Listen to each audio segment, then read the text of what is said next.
In this guide, I'm going to be showing you how to clear your Chrome history. This is Miguel from JustBoz, and before we get into this guide, make sure to like the video and subscribe to the channel with all notifications on for more content like this. It really does help out the channel and we'd greatly appreciate it. If you have any questions, just ask them down in the comment section below. I'm going to be doing my best to reply to every single comment down there. Begin by opening the Google Chrome app on your device, then tap the three dot icon in the bottom right corner, then select History.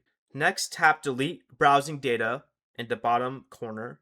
Choose the time range you want to remove, then tap Browsing Data to select which information should be deleted, and once everything is selected how you want, tap Delete Data at the bottom. Chrome will remove the chosen browsing data from the selected time period.